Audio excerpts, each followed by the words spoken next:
yonidagi aptekalarni ko'ryapti, zo'r rivojlanib ketyapti, o'zini shu biznesga urmoqchi bo'lganlar bo'ladi. Bu qanaqa biznesligiga ahamiyat beringlar. Farmatsevt bolalar bor, 5 yil, 10 yil dorixonada sotuvchi bo'lib ishlaydi, misqollab pul yig'adi. Dorixonani joylashgan lokatsiyasiga e'tibor berish kerak. Yoshlar o'zlaring bilasizlar, kam kasal bo'ladi. Ular mahallalarda ichi, tasavvur qilaylik. U yerda hech qanaqangi klinika yo'q, stomatologiya ham yo'q. U 2000 ta aholidan necha foizi dori ishlatadi. Buni tasavvur qilinglar. Misol uchun, meni uyimda men misol oxirgi 3 hafta, 1 oy bo'ldi, aptekaga kirib dori olganim yo'q. Hurmatli obunachilar, yana Instagramdan ko'plab savollar tushadi. Qiziq shekilli ko'pchilikka yangi dorixona ochmoqchi bo'lganlarga qanaqa maslahatlar berardingiz degan savol. Meni shaxsan o'zimning fikrim, hozir aytadigan narsalarim, agar siz dorixona biznesi bilan shug'ullanmoqchi bo'lgan bo'lsangiz, eng muhimi o'zingizda shuncha paydo bo'lishi kerak-da. Dorixona, dori biznesi bu kartoshka piyoz yoki ko'chadagi qo'y biznesidan farq qiladi, mashina biznesidan. Siz to'g'ridan to'g'ri inson salomatligiga, sog'ligiga ta'sir qiladigan soha bilan shug'ullanishni boshlayotganingizni tushunib yetishingiz kerak birinchi o'rinda. Ko'pchilik buni tushunib yetmaydi-da. 2-3 ta magazin ochgan, bitta-ikkita bizneslari bor, yonidagi aptekalarni ko'ryapti, zo'r rivojlanib ketyapti. 2-3 ta mashina qilib olgan yoki uchastka solib olganlar ko'ryapti-da, o'zini shu biznesga urmoqchi bo'lganlar bo'ladi. O'shaqa odamlarga maslahatim birinchi o'rinda bu qanaqa biznesligiga ahamiyat beringlar. Birinchi o'rinda. Ikkinchi o'rinda bor shunaqa farmatsevt bolalar bor, 5 yil, 10 yil dorixonada sotuvchi bo'lib ishlaydi, misqollab pul yig'adi, dadasidan yo amakisidan qarz oladi, borini yig'ib apteka ochadi. O'shaqa bolalarga ham maslahatim, ular endi tushunadi bu sohani, shu sohani ichida katta bo'lgan. Ular ochsa bo'laveradi. Shu sohani ochayotgan ularga maslahatim, birinchi o'rinda dorixona ochayotganda bu dorixonani joylashgan lokatsiyasiga e'tibor berish kerak. To'g'ri kelgan joydan, yaxshi, arzon arenda chiqib qolsa, ochib ketavermanglar. Birinchi o'rinda. Sizlar o'sha yerda kamida bir hafta ertalabdan kechgacha o'sha dorixona, o'sha potensial dorixonangizni, bo'lajak dorixonangizni ko'chasiga stolni qo'yib o'tirib ko'ring. Sanang, nechta odam o'tyapti? Nechta odam nima maqsadda o'tyapti hatto? Odamlar bor, dorixonasini supermarketning ichiga qo'yib qo'yadi. Supermarketning ichida dorixona, hech kim dori olgani supermarketga hech qachon bormagan. To'g'rimi? Yo'q, bor. Katta supermarketlarda yoniga qo'shimcha sifatida qo'yib qo'ysa, odamlar skopleniya bo'ladi, o'shanda parkovkaga kirganda doriga kirish mumkin degan maqsadda bu ham yaxshi ishlaydi. Lekin ko'pincha holatlarda qanaqa qilsam ekan sizlarga? Ish ofislari yoki bir bar, kafelarning oldiga apteka ochib qo'yishadi. Unaqa joylarda yoshlar ko'proq yuradi. Yoshlar o'zlaring bilasizlar, kam kasal bo'ladi. Ularga kundalik oddiy analgin yoki dimidrol yoki bir resorbilak kerak bo'ladigan holat ham kam. Shuning uchun unaqa joylarga ochgandan boshqa joylarga ochgan ma'qul. Lokatsiyani e'tibor beriladigan sababi shunda. Ikkinchisi, o'sha yerda o'tayotgan odamlarda kontingentga e'tibor beringlar. Misol uchun, sizlar ochayotgan dorixonani atrofida, yaqinroq joyda kamida bir dona bo'lsa ham vrach qabul qiladigan bir kabinet bo'lishi kerak. Nimaga desalaring, o'sha yerga kasal kelishi uchun vrach kerak. Agar hatto poliklinika yoki qishloq vrachlik punkti yoki qanaqadir klinika bo'lmasa, u joyga apteka ochishni sal nima deydi, o'ylab ko'rishlaringni tavsiya qilardim. Shu ikkinchi maslahatim. Agar yonlaringda birorta vrachlik punkti bo'lsa yoki vrachlik kabineti bo'lsa, bu sizlar uchun страховкада o'sha vrach kamida bir kunda 10 ta kasal ko'rganda ham 10 ta kasaldan 10 xil retsept chiqadi. 10 xil retsept ehtimolligi yuqori siz dorixonangizga kirishini. Bitta retseptni misol uchun 200 ming so'm o'rtacha baholaganingizda ham 2 million so'mlik sizni обороtingiz kafolatlangan hisoblanadi o'sha yoniga olsangiz. Agar siz spalniy rayon deyishadi rus tilida, o'sha odamlarni uylari joylashgan joyda mahallani ichiga ochib qo'ygan bo'lsangiz, mahallani ichi deylik, mahallalarni ichi tasavvur qilaylik. U yerda hech qanaqangi klinika yo'q, stomatologiya ham yo'q, yoki nima ham yo'q, частный klinika ham yo'q yoki QVP ham yo'q deylik. Uni ichiga kirgan odam, misol o'sha mahallada 2000 ta aholi istiqomat qilsa, u 2000 ta aholidan necha foizi dori ishlatadi? Endi tasavvur qilinglar. O'zlaringdan kelib chiqinglar. Men misol uchun meni uyimda misol oxirgi 3 hafta, 1 oy bo'ldi, aptekaga kirib dori olganim yo'q, misol uchun. Lekin har kuni magazinga kirib oziq-ovqat mahsulotlarini olaman. Mana sizlarga ideya. Sizlar oziq-ovqat mahsulotlarini ochinglar unaqa joyga. Chunki aholi har kuni yeydi, yashaydi, tirikchilik qiladi. Hattobi 2 ta nonga yoki 4 ta tuxumga chiqadi. Lekin doriga 2 ta analgin, 4 ta dimidrol bering deb chiqadigan o'sha 2000 ta aholining ichidan kerak bo'lsa 20 ta ham chiqmasligi mumkin. Shunaqa narsa so'ragani. Shuning uchun shunga ahamiyat beringlar. Uchinchi ahamiyat qaratadigan narsa bu o'sha dorixonadagi dori vositalari, tibbiy buyumlarni assortimentiga ahamiyat qaratishinglar so'rardim. Bizda o'zbekchilikda bitta narsa borda, yaltiroq narsaga juda ham o'chmiz. Yaltiroq narsaga yurib turgan aptekalarda bankrotga kirib ketgan holatlariga guvoh bo'lganman. Hozir aytib beraman sizlarga nimaganligini.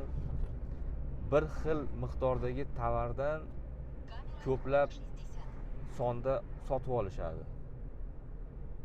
Deylik, misol uchun kirsangiz 200 ta, 300 ta Rinaxilni terib qo'ygan bo'ladi. Desa, ha Nikofarm aksiya qiluvdi, bunaqa qiluvdi, olib qo'ydim. Keyin ko'rsangiz o'sha dorilarni boshqa o'sha kompaniyani, bitta kompaniyani dorisini to'ldirib tashlaydi. Misol uchun endi aytmayman nomini, misol o'sha kompaniyalar bor. Misol Damas o'ynaydi yoki bir yutuqlar, lotereya sifatida nima deydi, tovar 50 millionlik tovar olib bersangiz, yutuqqa Damas bor. 50 millionlik tovar olib bersangiz, iPhone 16 Pro o'ynalyapti degan bir aksiyalar bo'lib qoladi. Dorixonachilar aytib qolishadi. Biz o'zbeklarda bitta kamchiligi shu yaltiroq narsalarga hisob-kitobni oxirgacha qilmaymizda, shart o'ynab olaveramiz. 50 millionlik nimani bittasini olib qo'ysam, mana dorini o'rniga sotib yuboraman-da. Bu dorini o'rniga tavsiya qilib sotib yuborishadi qizlar. Vaholanki ulardan kamida 100 pachkadan olishingizga to'g'ri keladi. 50 million bo'lish uchun kamida 5-6 xil dorini 100 pachka, 200 pachkadan olishingizga to'g'ri keladi. Bu sizga moddiy tomondan zarba bo'ladi hisobingizga. Chunki ertami kechmi bu shotni to'lash borda. Bu dori lekin sotilmaydi. Siz 50 million to'laysiz, qizlarni so'kasiz, tavsiya qilib sotib yuborlaring. Nima sotolmayapsizlar? Surug o'tib ketyapti, pul tushab turibdi desalar, o'sha 100 ta aptekadan bittasiga yutuq chiqardi emas. Bittasiga iPhone chiqadi. Sizga nima chiqadi? Sizga chaynak chiqadi. Sizga bitta nima plisos chiqishi mumkin yoki bitta televizor chiqishi mumkin. Uyingizda televizor yo'qmi? Savolda, u televizorni 2 millionga beradi. O'sha plisosni ham 2 millionga beradi. Undan ko'ra 2 millionga plisos olganingiz maqsadga muvofiq, chem siz bankrot bo'lib ketgandan ko'ra. Uchinchi sabab. Yana sabablar ko'p. Eng muhim sabablar shu: joy, lokatsiya, ikkinchisi o'sha lokatsiyadagi ma'lum bir davolovchi shifokorni mavjudligi, uchinchisi o'sha har xil aksiyalarga qiziqib bemorlar salomatligiga salbiy ta'sir qilib qo'yish oxir oqibatda. Ya'ni o'sha kelsa unga kerak bo'lmasa ham shu dori tavsiya qilib sotib olgan holatlar bo'ladi. Unga boshqa kompaniyani dorisi yoki boshqa bir originalroq, sifati yaxshiroq dorini yozgan bo'lsa-yu doktor, o'rniga almashtirib o'sha sifati pastroq, endi sifati pastroq deb 100% aytolmayman. Balki bordir uni sifati, lekin sinalmagan dorini berib qo'yib, ertaga u odam bu dorini olib borib o'zi ichib oladi deb o'ylaysizlar, bekitib ichadi deb o'ylaysizlar. U vrachiga ko'rsatishi mumkin yoki birorta boshqa tanishiga ko'rsatishi mumkin. Shu aptekachi berdi desa, sanga musur dorini beribdi yoki sanga pastroq dorini beribdi desa, sizga просто bitta klient minusda, oddiy. Bitta qaytib sizga kelmaydi o'sha odam. O'zingiz uchun klientni kamaytirib olgan hisoblanasiz. Shuning uchun ahamiyat beringlar har xil aksiyalarga qatnashmaslikka, ahamiyat beringlar lokatsiyani to'g'ri tanlashga, ahamiyat beringlar dori assortimentiga, o'sha bitta turdagi dorini ko'plab miqdorda olmaslikka ahamiyat beringlar, chunki bir haftada nechta ketsa o'shancha olib turing bo'ldi. U dori ertaga tugab qoladi desa, mayli 10 ta olib qo'ying ko'proq. Lekin o'sha bir haftalik zapasdan ko'p zapas ushamanglar. Sizlar ko'p zapas ushaysizlar, dorini so'rovga keladi, uni tashlab yuborasizlar yoki yana qilqib sotasizlar, kimlardir bor shunaqalar, yoki o'zlaringga ishchilarga minus qilib yuborasizlar, ishchilar bitta demotivatsiya oladi. Motivatsiya tushib ketgan ishni to'liq ko'ngildagidek bajarmaydi. O'z-o'zidan aptekada xizmat ko'rsatish tushib ketadi. Xizmat ko'rsatish tushgandan keyin klient qochadi. Klient qochgandan keyin savdo tushadi. Savdo tushgandan keyin distribyutorlardan qarzlaringni uzish qiynalib qolasizlar. Shu aptekani eng birinchi o'sha nima deydi, bankrotlikka olib keladigan holatlar shu, tupikka olib keladigan. Keyin yana sizlarga nima kerak bo'ladi? Qo'shimcha yana $1000, $2000, $5000gacha yana tovar olib, o'zlaring onlayndan tiqishga to'g'ri keladi bu holatda.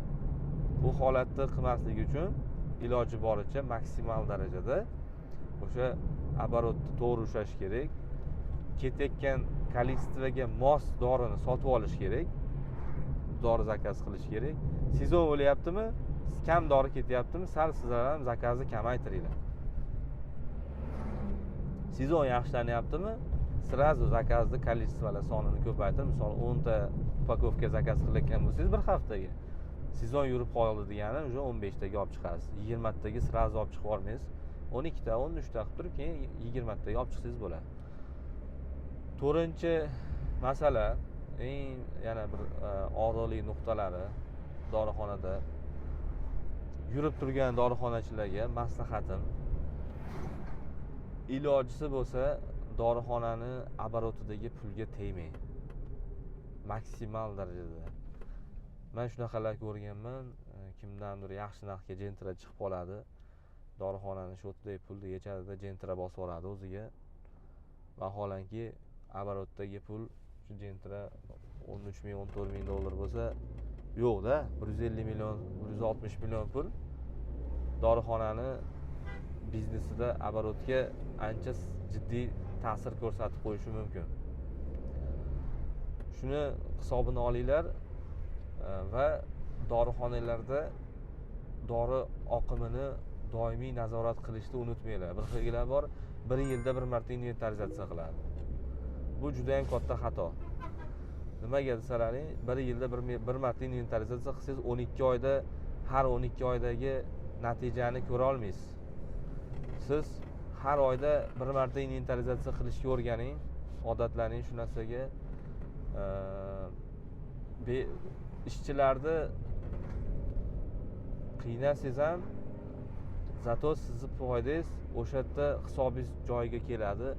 Qayerdadir chetlanishlar, qaysidir nimada, oti nima, qaysidir dorini sonida xatolik bo'lgandir, balki endi bor shunaqa holat, o'g'irlik bo'lgandir, qaysidir dorini sotib yuborgandir, cho'ntagiga urib yuborgandir ishchi.